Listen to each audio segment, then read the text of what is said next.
Viva Voz, com Vera Magalhães.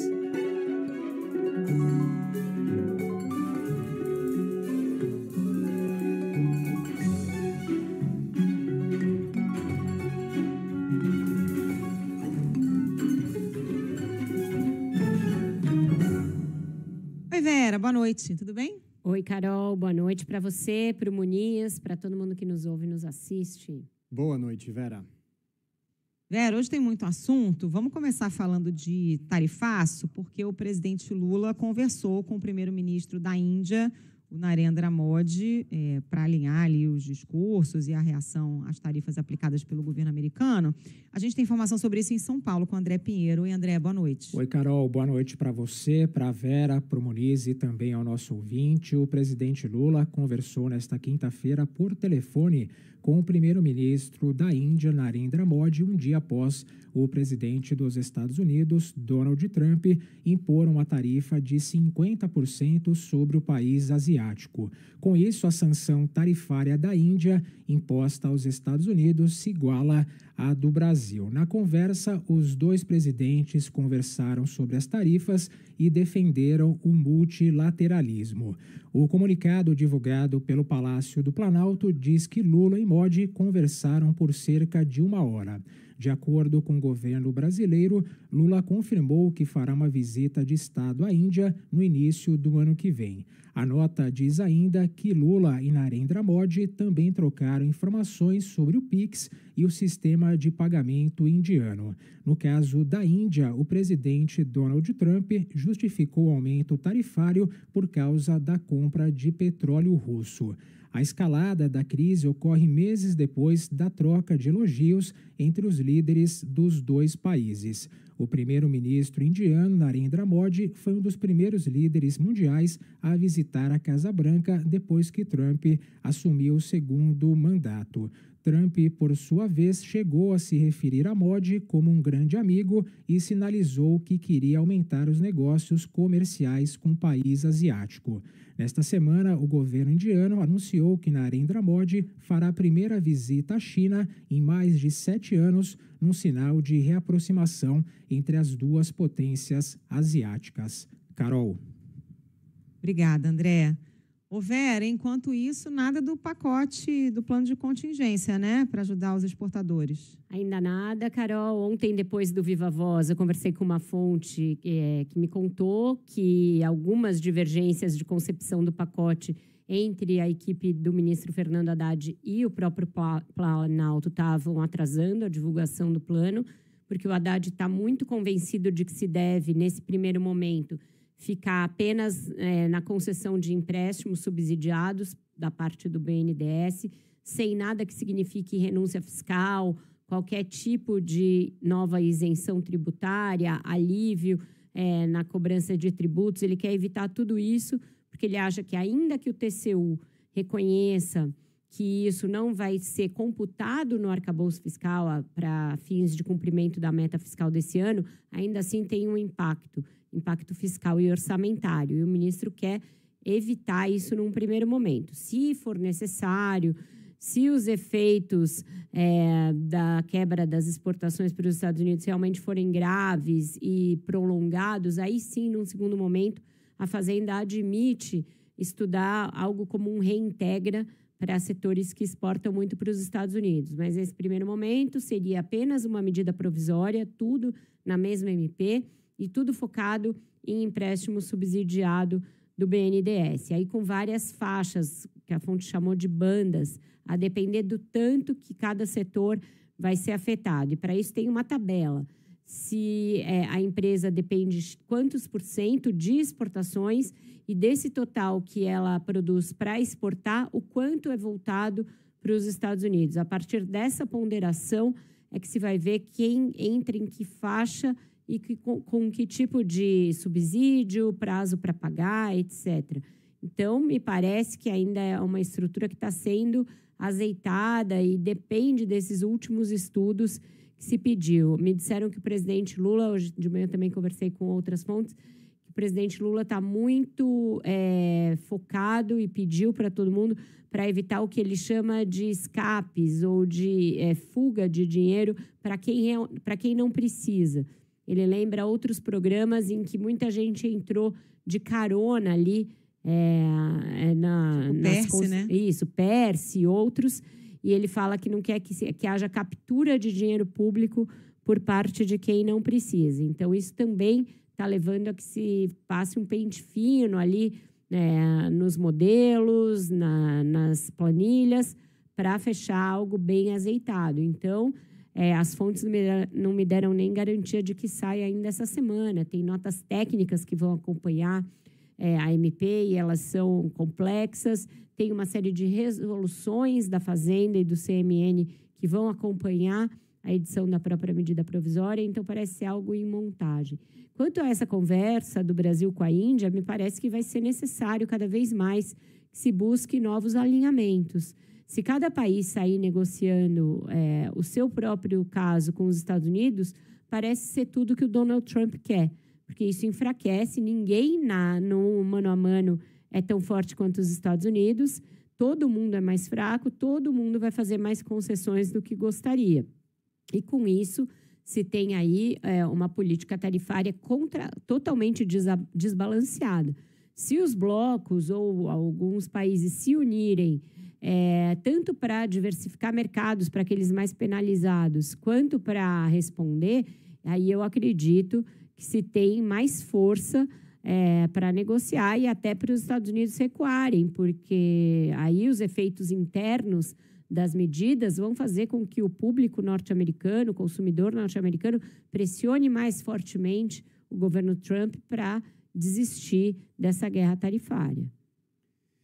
Vera, vamos falar aqui também sobre o outro assunto, né, dessas últimas horas todas, que foi aquela situação da obstrução dos plenários, né, tanto da Câmara quanto do Senado. Ontem à noite teve, logo aqui após o ponto final, aquele movimento de tentar desobstruir, chegar a acordos, mas hoje a gente tem as informações de como foram essas negociações e a gente vai entendendo que esses acordos são bastante controversos, né? Nem tem a autoria ali de alguns desses acordos. O Igor Cardim tem as informações aqui para a gente. Diga lá, Igor, boa noite. Pois é, Muniz, boa noite para você e também para o nosso ouvinte. Foram 2 dias, né, com os plenários ocupados por bolsonaristas. A Câmara e o Senado retomaram as atividades normalmente nesta quinta-feira, apesar da oposição ter anunciado um acordo que envolve a tramitação do PL da anistia, a PEC do fim do foro privilegiado. O presidente Hugo Mota negou que tenha negociado com os aliados do ex-presidente qualquer acordo. A saída dos deputados foi tensa, causou ali muita correria no Congresso e só ocorreu após uma intervenção do ex-presidente da Câmara, Arthur Lira, que chamou as lideranças do PL para conversar, enquanto o presidente Hugo Mota conversava com lideranças do Centrão e também do governo. A deputada Júlia Zanatta, do PL, chegou a levar a filha de 4 meses para o plenário, sentou na cadeira de Hugo Mota com a filha, em meio a esse clima de confusão, além do deputado Marcel Van Hatten, do Novo, que ficou sentado na cadeira, mesmo com Hugo Mota já dentro do plenário. Nos bastidores, os parlamentares responsáveis pelo motim devem ser alvo de algum tipo de representação. Hugo Mota disse hoje, inclusive, que deve explicar qual deve ser essa representação, porque atrapalharam os trabalhos. Inclusive, o PT ontem, o líder Lindbergh Farias, disse que entraria no Conselho de Ética da Câmara com os nomes desses deputados. Hugo Mota está bastante irritado com essa situação e negou qualquer acordo com o governo ou a oposição. A presidência da Câmara é inegociável. Quero que isso fique bem claro. As matérias que estão saindo sobre a negociação feita por esta presidência para que os trabalhos fossem retomados não está vinculada a nenhuma pauta. O presidente da Câmara não negocia as suas prerrogativas, nem com a oposição, nem com o governo, nem com absolutamente ninguém. Bom, nos bastidores, no entanto, o projeto da anistia não tem praticamente nenhuma chance de ter andamento. Mas a PEC do fim do foro pode ser pautada, mas não se sabe se terá votos para ser aprovada. Já no Senado, o motim terminou depois que a Alcolumbre convocou aquela sessão virtual que tornaria a ocupação da mesa ineficaz. O líder do PL, Rogério Marinho, no entanto, minimizou, dizendo que conseguiu as assinaturas de metade da casa apoiando o impeachment de Alexandre de Moraes. Nós temos uma pauta eleitoral que está desobstruída. Nós temos menos de 33 assinaturas de senadores a favor do impedimento do ministro, que hoje é o xerife do Brasil, e temos hoje 41 senadores, a maioria do Senado. Se isso não for uma vitória, eu não sei o que é vitória, no momento que o Brasil está passando. Então, 41 senadores, em que a maioria daqui tem uma relação com o governo, a maior parte do Senado assinou, de 9 partidos diferentes, assinou o processo de início do impedimento do ministro Alexandre de Moraes. O líder do governo, Jacques Wagner, disse que o número de assinaturas, no entanto, não obriga Davi Alcolumbre a pautar a medida. Ele firmou uma posição na reunião de ontem que ele não abriria a mão das prerrogativas de presidente do Senado e do Congresso.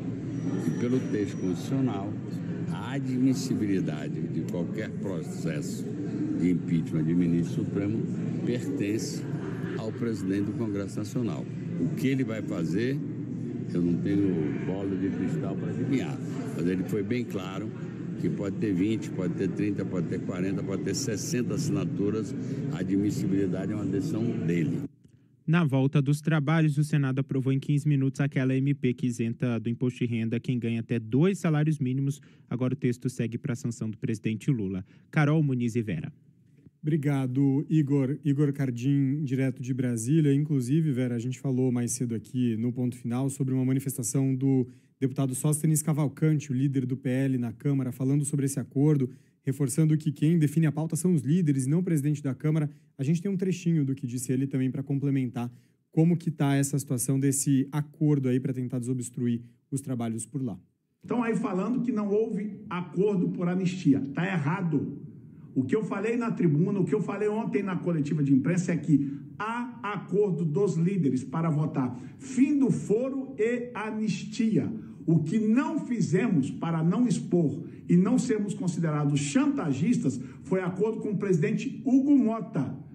É isto que eu falei. Acordo há, a anistia e o fim do foro serão votados, porque esse foi um acordo dos líderes que compõem a maioria da Câmara e do Senado.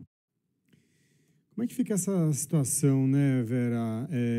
Tem aí todo um impasse com relação a essa negociação toda, a paternidade aí de cada uma dessas discussões, e as cenas de ontem também muito ali mostrando essa confusão toda, né? O Hugo Mota tentando assumir a cadeira, não conseguindo, depois, enfim, conseguindo.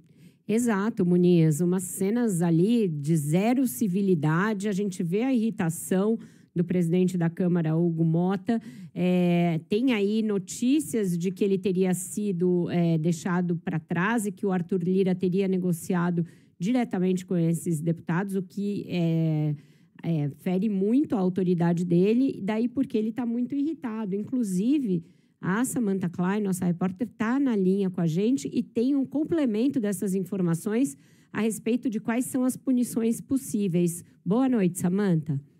Boa noite, Vera. Olha, o presidente da Câmara, Hugo Mota, disse hoje à tarde que os deputados que participaram daquela obstrução total dos trabalhos da Câmara podem sim ser punidos por decisão da mesa diretora da Câmara. O presidente da casa disse que o assunto está sendo analisado para definir qual vai ser a punição e quem será atingido. Há, sim, informações, inclusive ontem foi divulgado de forma formal uma nota da Secretaria da Mesa da Câmara afirmando que quaisquer condutas que tenham por finalidade impedir ou colocar obstáculos nas atividades legislativas estão sujeitas, então, ao dispositivo no artigo 15, no inciso 30 do Regimento Interno. O que isso quer dizer? Suspensão cautelar do mandato por até 6 meses. Mota disse que as imagens, então, da Câmara, do plenário, estão sendo analisadas. Deixa eu ver aqui um trechinho que a gente pode escutar, portanto, essa entrevista que foi concedida ao portal Metrópolis agora à tarde. Nós estamos avaliando as imagens, né? Existem já alguns pedidos de lideranças para punir esse ou aquele deputado que se excedeu. Nós estamos avaliando, é uma decisão conjunta da mesa, para que a partir daí possamos nos manifestar. Mas está sim em avaliação a possibilidade de punição a alguns parlamentares que ontem se excederam, digamos assim, do ponto de vista a dificultar o reinício dos trabalhos. Nessa entrevista, Mota também chegou a citar os casos dos deputados Gilvan da Federal e também de André Janones, que por conta de tumultos no plenário, no caso de Janones e no caso de falas misóginas contra Gleisi Hoffmann, no caso do Gilvan da Federal, que agrediu verbalmente a ministra das Relações Institucionais, ele ressaltou que eles foram ali punidos com a suspensão dos mandatos por 30 dias, que neste caso a avaliação está sendo feita. Vale lembrar que o Partido dos Trabalhadores já ingressou com uma ação no Conselho de Ética contra o deputado Marcel Van Hatten, que é o líder do Novo na casa. Isso porque, vale lembrar, vimos as imagens do próprio parlamentar resistindo a desocupar a cadeira de Mota. Segundo a justificativa de Van Hatten, inclusive, foi que ele não sabia que haveria um suposto acordo, portanto, para retomar a sessão. Em reunião realizada com os líderes partidários, Mota decidiu que iria abrir essa sessão do plenário, daria fim à obstrução, e vale lembrar, foi uma espera de mais de uma hora e meia, para que ele pudesse sentar à cadeira e fazer somente um discurso. Mota também descartou, nessa entrevista ao Metrópolis, modificações do regimento interno para permitir que o deputado federal Eduardo Bolsonaro possa exercer o mandato a partir dos Estados Unidos. Com vocês. Obrigada, Samantha, pelas suas informações. Acho que tem um desconforto, claro, do Hugo Mota, não só com essa situação que paralisa os trabalhos de uma Câmara que já teve um primeiro semestre totalmente paralisado, como demonstram uma dificuldade dele de impor sua autoridade, porque o pessoal gritando, levando o bebê, sentando na cadeira dele, enfim, uma bagunça generalizada. E acho que principalmente esses rumores de que o seu antecessor, o Arthur Lira, teria negociado a sua revelia. Isso é mortal para alguém que já é considerado muito jovem para o cargo, cuja experiência para estar na cadeira que está é sempre questionada. Então, ele vai ter de agir, vai ter de ser firme. E se o acordo aparecer mais adiante, vai ficar muito estranho ele ter negado que ele tenha sido feito. Afinal, foi feito ou não foi feito? O que desse acordo vai prosperar? Existe algum acordo ou é só a oposição vendendo essa história para criar justamente cisânia entre ele e o Arthur e mostrar que saiu levando alguma coisa?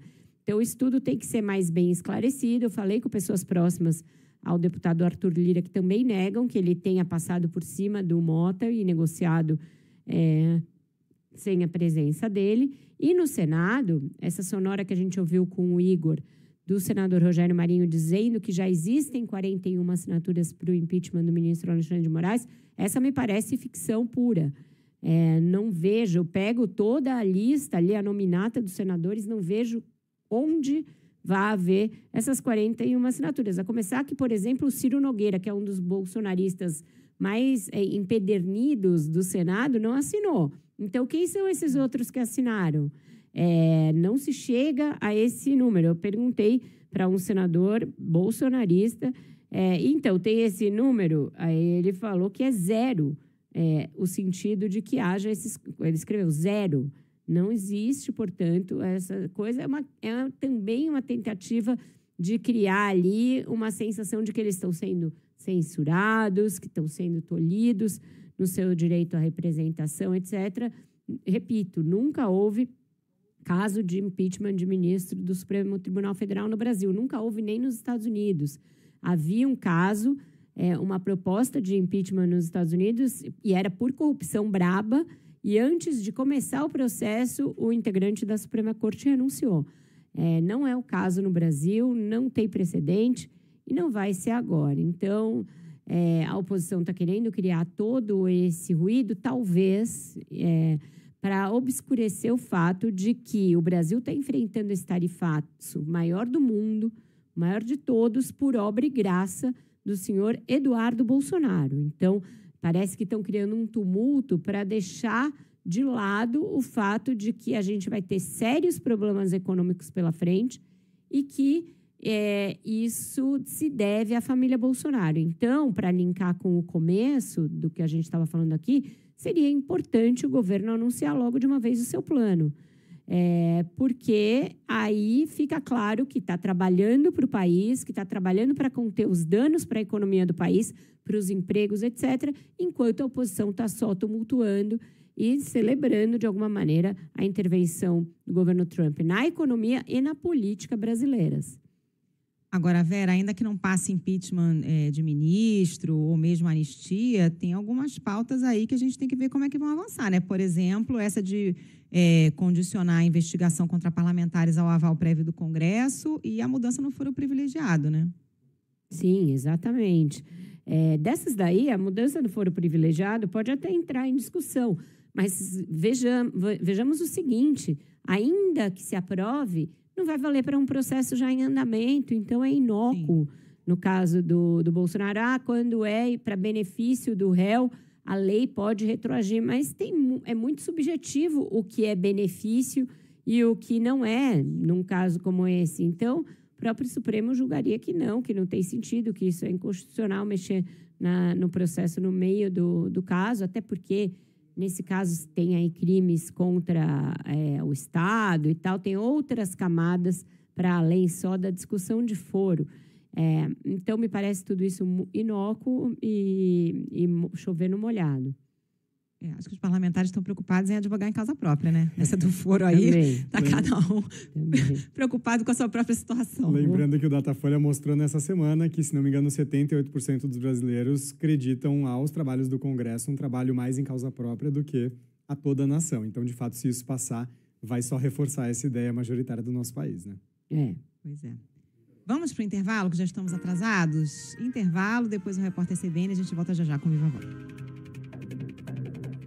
Estamos de volta aqui com o Viva Voz. Vamos a Brasília mais uma vez com a Samantha Klein, agora com informações sobre a visita do governador de São Paulo, Tarcísio de Freitas, ao ex-presidente Jair Bolsonaro. Conta pra gente, Samantha.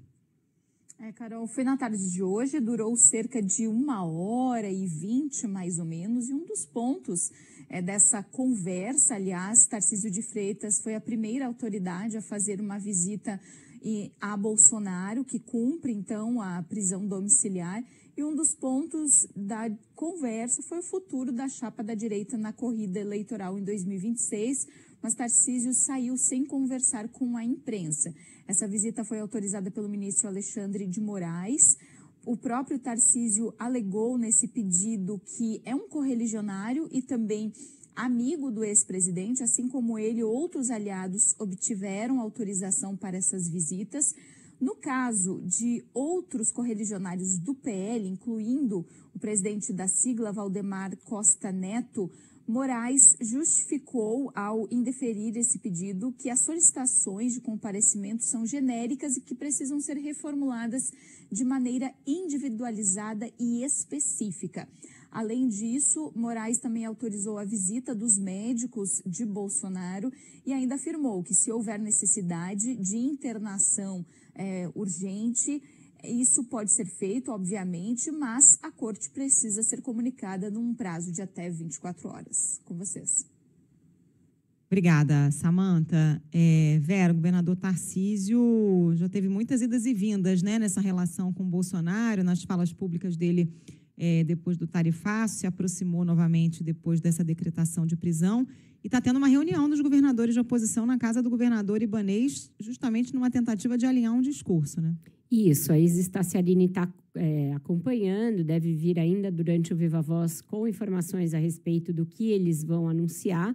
A gente sabe que vários governadores estão soltando medidas próprias, né? Então, cada um tem o seu próprio pacote de contingência, eles são afetados de maneira diferente pelas tarifas. Os estados do Sul e do Sudeste são aqueles mais impactados, e todos eles têm anunciado linhas de créditos próprias, também algumas subvenções do ponto de vista tributário e fiscal, e devem fazer cobranças do governo federal nessa reunião. Então, o tom que eu acho que vai sair, pelo que eu conversei com alguns deles, vai ser de firme cobrança em cima do governo federal e tentar jogar na conta do presidente Lula um pouco do que está acontecendo. É uma narrativa meio tortuosa essa, mas vamos dizer que ele sempre adotou um discurso anti-americano, que a própria ênfase que ele deu no BRICS já era algo contra os interesses dos exportadores brasileiros, porque não é que os Estados Unidos é que tenham pressionado para as transações globais serem em dólar, isso se impôs, e que a pregação antidólar do Lula teria ajudado a voltar os olhos do Trump para o Brasil. Então, esse já é um discurso que eles têm entoado e que deverá sair também como tônica dessa reunião. Na semana retrasada, o governo federal tentou chamar todos os governadores para um encontro em Brasília. Isso começou a ser articulado, inclusive o Ibanez, que é anfitrião desse encontro de hoje, tinha confirmado, e aí começaram a desconfirmar presenças. Uma fonte do Palácio me contou isso. Então, é sinal de que tem uma pressão do grupo bolsonarista para que não haja nenhuma foto dos governadores de oposição ao lado do presidente Lula. Quanto ao Tarcísio, ele ficou numa situação ruim, porque, num primeiro momento, o Eduardo Bolsonaro comemorou vivamente o próprio tarifaço, e não só as sanções contra o Alexandre de Moraes. E isso é fatal para um governador que tem uma interlocução grande com o empresariado, como ele tem, e que vinha até então sendo incensado por esse empresariado a ser candidato a presidente. Tanto que ele tirou um pouco o pé de uma movimentação que ele estava fazendo um pouco mais explícita, no sentido de deixar o nome dele correr solto para a presidência. Depois disso e dos desentendimentos com o Eduardo Bolsonaro, ele recuou dessa postura e voltou a falar a interlocutores que não será candidato de maneira nenhuma em 2026. Então, realmente, é uma situação de vai e vem, até porque a coisa do Bolsonaro lançar alguém da família, ou pelo menos tentar colocar alguém da família como vice numa chapa, ainda está muito forte, então isso intimida o Tarcísio, que teria que, por exemplo, renunciar ao governo de São Paulo, uma atitude bem extrema. E as relações seguem assim. Ele sempre que pode tenta demonstrar sua fidelidade ao Bolsonaro. Mas nessas questões que opõem os interesses da família a interesses econômicos, não só de São Paulo, mas do Brasil, ele fica realmente numa sinuca de bico. Vamos para o intervalo? A gente volta já já com a Renata Agostini. E o Viva Voz está de volta, são 6h44. Está com a gente já a Renata Agostini, nossa colunista. Boa noite, Renata. Boa noite, Vera. Boa noite a todos. Boa noite. Renata, a gente está vendo aí que o pacote de ajuda aos setores comprometidos pelo tarifaço deve ficar para a semana que vem. O que está pegando e quais pontos já estão mais ou menos certos?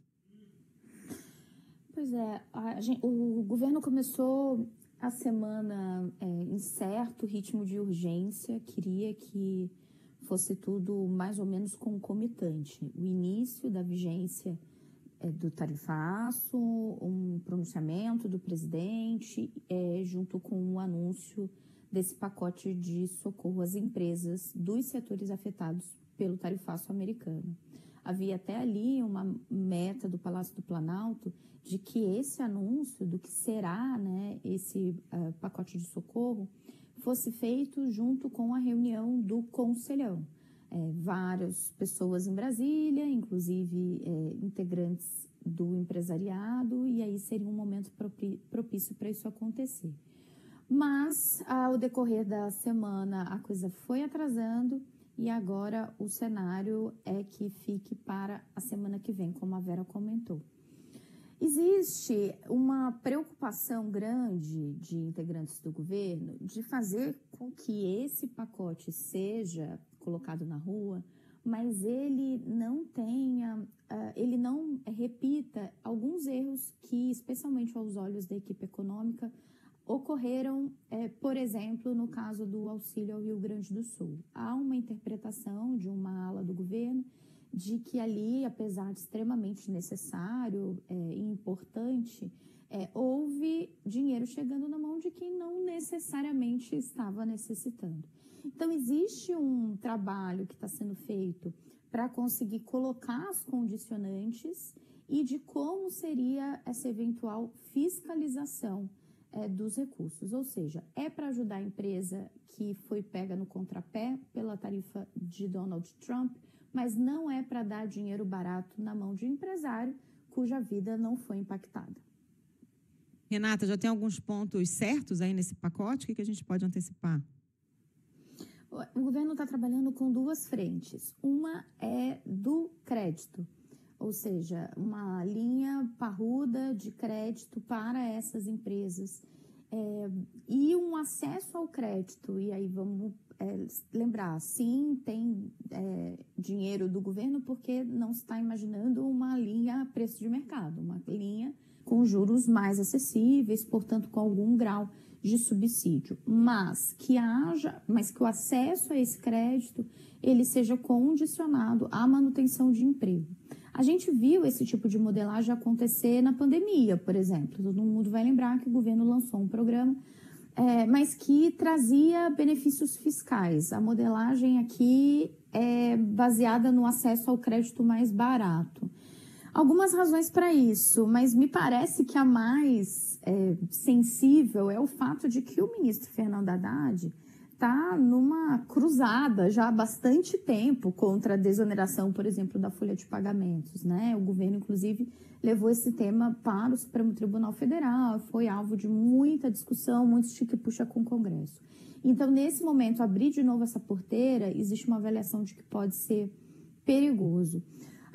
Além disso, a outra frente é de compras governamentais, ou seja, fazer com que o governo possa ele mesmo fazer a aquisição no caso de alguns setores, especialmente alimentícios, que possam ter dificuldade de escoar sua produção.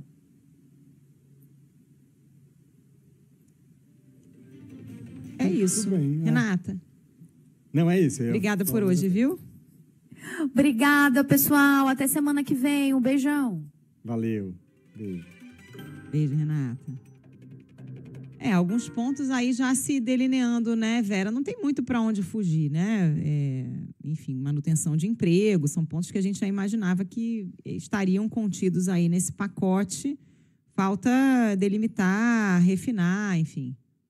Sim, exatamente. A gente tinha falado um pouco... A Renata trouxe uma coisa bem importante, que é essa coisa das compras governamentais. Vai valer principalmente para as frutas, que são perecíveis, para os pescados, que estão na mesma situação, e, eventualmente, para café, mel e carne, mas o governo acha que esses já estão tendo muita oferta para escoar a sua produção para outros mercados. Segundo uma fonte me falou, no governo começou a aparecer muita proposta para compra de produto brasileiro depois do tarifaço. Não sei se é wishful thinking, se é tentativa de fazer um jogo do contente por parte do governo, mas tem já o início aí de discussões nesse sentido. E essas divergências, né, esses debates no governo sobre que linha seguir, que linha não seguir, algumas opiniões bastante diferentes na seara econômica, de fato acontecem, já tem um histórico, né, disso acontecendo no governo.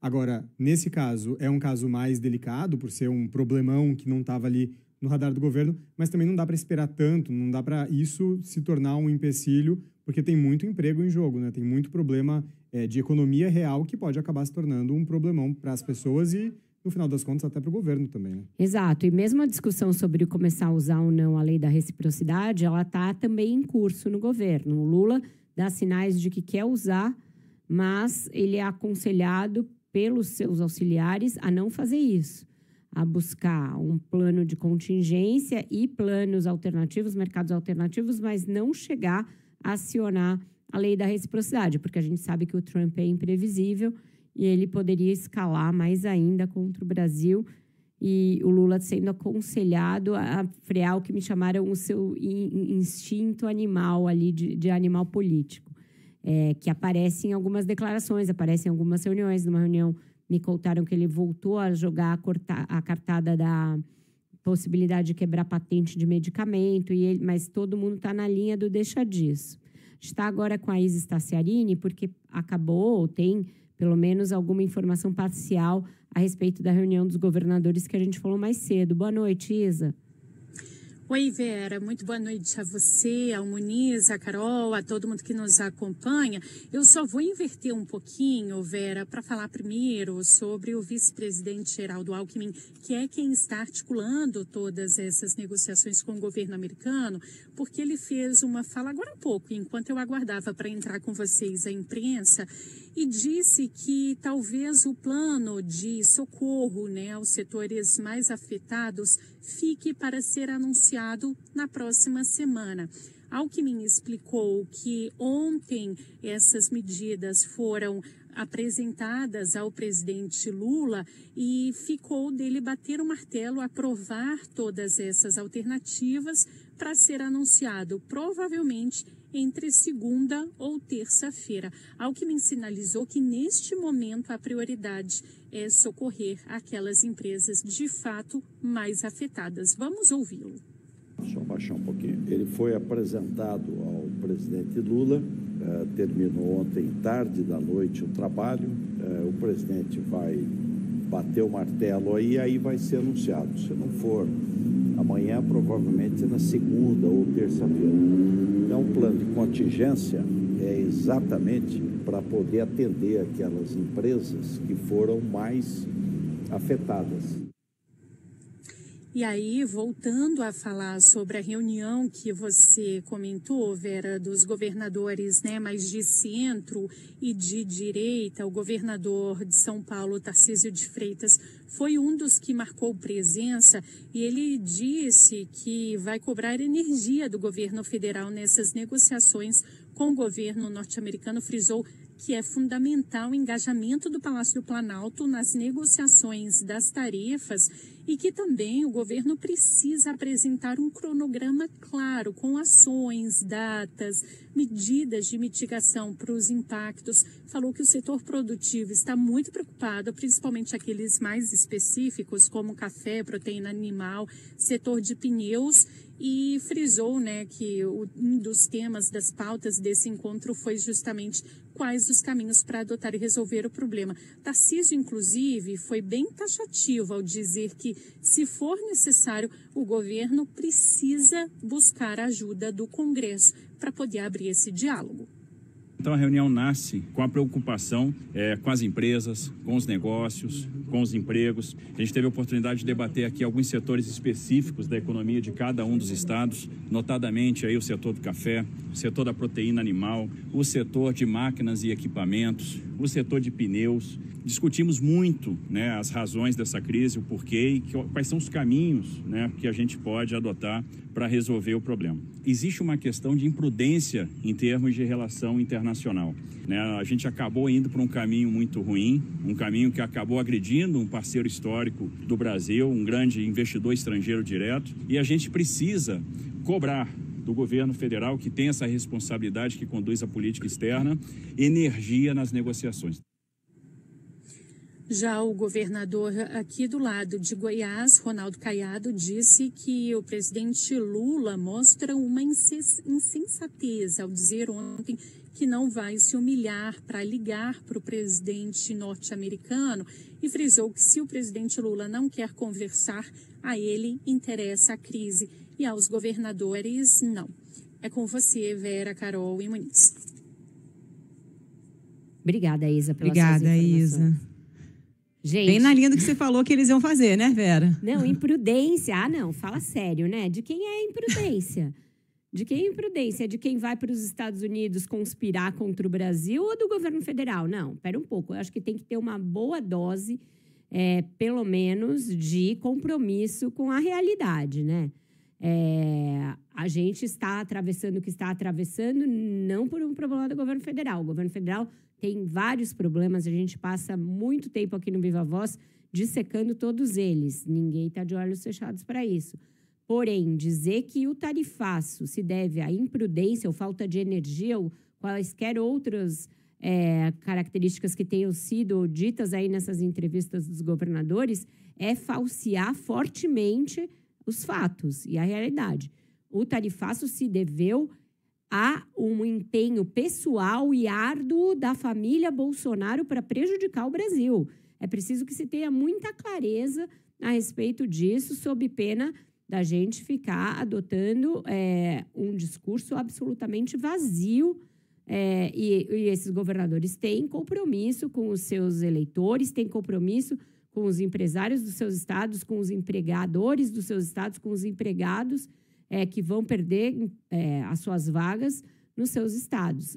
É preciso reconhecer o que aconteceu e aí sim juntar esforços, cobrar que o governo federal seja mais ágil na definição de medidas. Eu acho que tudo isso está correto. Agora, querer inverter o ônus de quem é o culpado pelo fato do Brasil estar na situação que está da maior tarifa do mundo, sem ter feito nenhum tipo de infração a nenhuma norma comercial, a nenhuma boa regra de comércio global, isso daí é faltar com a verdade para com os seus eleitores e passar um pano desgraçado para o Eduardo Bolsonaro, para o Jair Bolsonaro, para todos esses que não só conspiraram contra o Brasil, mas celebraram quando o Brasil foi colocado com a maior taxa de exportação do mundo pelo aliado Donald Trump. Então, eu acho que tem limites para a narrativa. E aí se ultrapassou fortemente muitos desses limites. E aí você vê que eles estão que nem biruta de avião, né, Vera? Porque no primeiro momento, assim que saiu o anúncio do tarifaço, a narrativa era essa, né, de culpar o governo federal. Depois o discurso mudou. Vamos negociar. Aí foram criticados pela própria família Bolsonaro, que era, não vamos negociar nada, a gente quer mais pressão e tal para conseguir anistia e impeachment de Alexandre de Moraes. Aí ficaram em silêncio e agora voltam para a primeira narrativa, assim. É uma loucura. E um adendo, né? Em entrevista, nada disso é escondido, né, da parte da família Bolsonaro, porque na entrevista à Bela Megali do Globo essa semana, ela perguntou se Eduardo Bolsonaro trabalha para que os Estados Unidos aumentem as sanções sobre o Brasil depois da prisão domiciliar de Bolsonaro. E a resposta dele começa dizendo: trabalho sim neste sentido.